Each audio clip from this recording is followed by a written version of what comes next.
Welcome back everyone, it's EvanHusa57 here. I am back on Neverwinter on the Xbox One with another guide for you. So, have you ever wanted to get into FBI?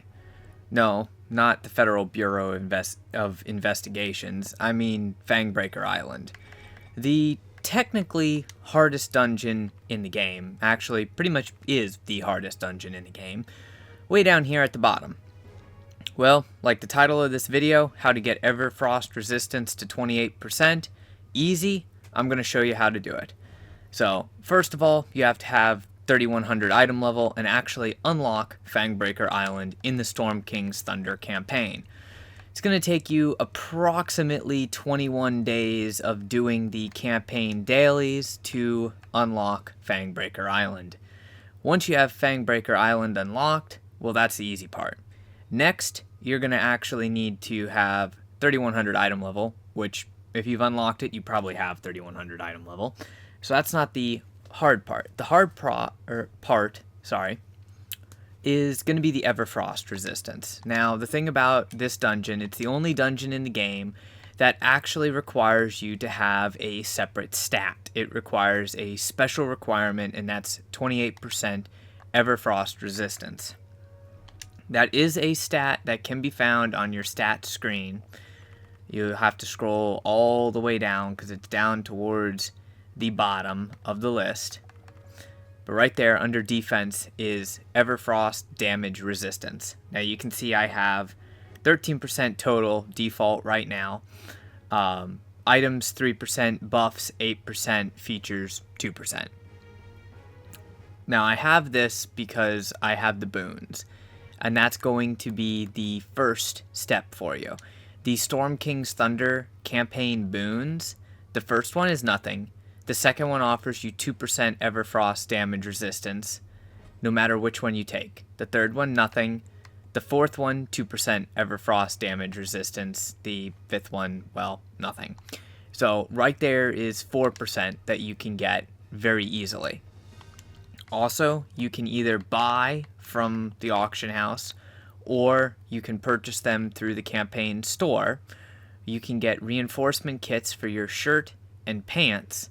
Each piece will reinforce for 3% EverFrost damage resistance, so there's 6%. And you get an item called Mako's Signet, or what most people just call Makos' Ring, which is one offensive slot and one utility slot. But it gives you 3% EverFrost damage resistance. So it's not a bad little ring for getting into the dungeon, that is. And that's all we care about right now is getting into the dungeon.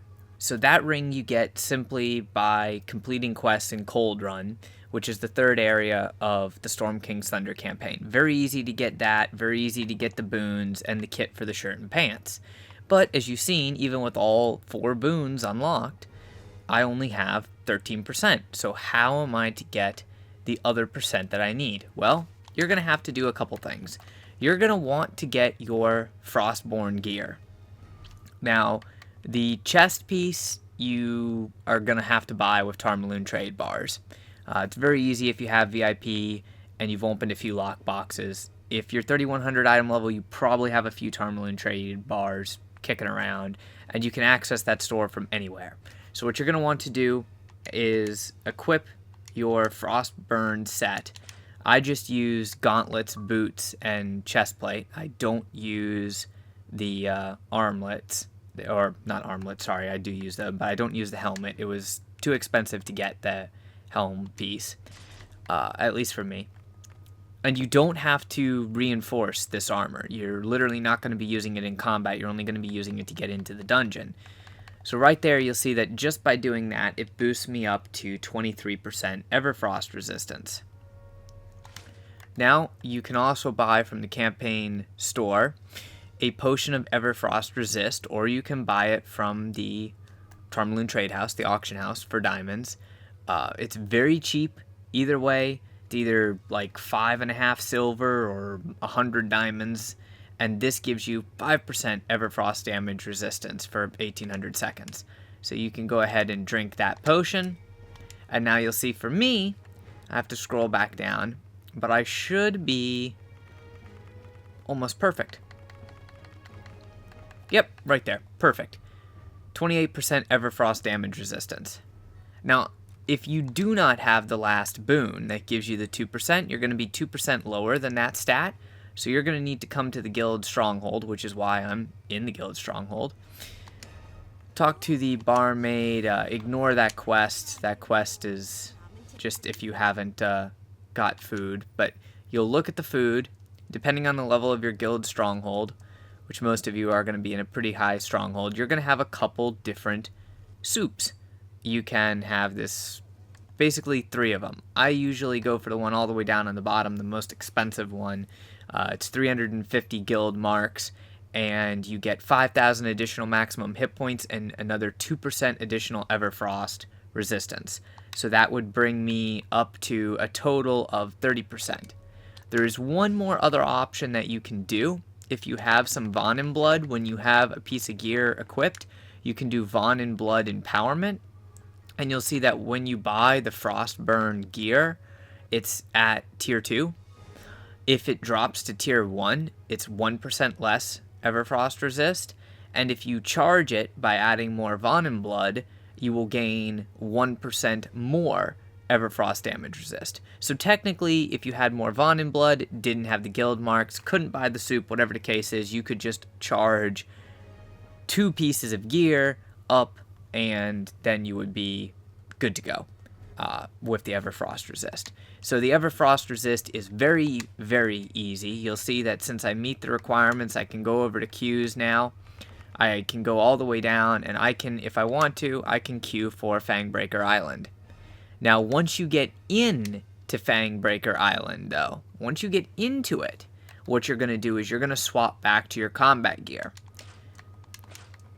Literally, this gear is only to get you into the dungeon. That's it. You'll switch back to your combat gear when you are inside the dungeon.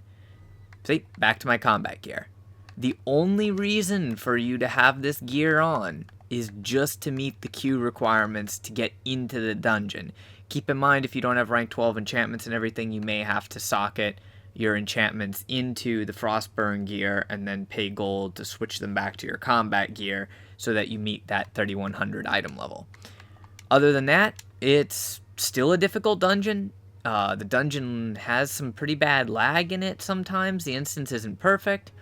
Eventually, if you're really lucky, you'll get your pieces of relic gear, which is stuff that actually has to be restored. Once it's restored, that gear has EverFrost resist on it, and you could use that gear if you wanted to, but it's honestly personal preference whether you want to go through that process, because it takes a lot of material. As you see here, to restore this, you need 15,000 Von in Blood, 50 lanolin, you need 3 resin, you need a dragon shell oil, and a permafrost shard. So you need a lot of stuff to restore the gear. It's very expensive gear to restore. Eventually you might want that, but you don't need it to actually get into the dungeon. Hopefully this guide helped. If you have any questions, comments, anything like that, feel free to go ahead and leave a comment. I'll get back to you as soon as possible. Otherwise, please do me a favor, share the video, smash the like button. It greatly helps out with the searchability of videos here on YouTube. I also have a club on the Xbox One, which you're welcome to join if you're on the Xbox One, or you can follow me on Facebook for more up-to-date information as to like when I'm streaming, what the next video might be, things like that.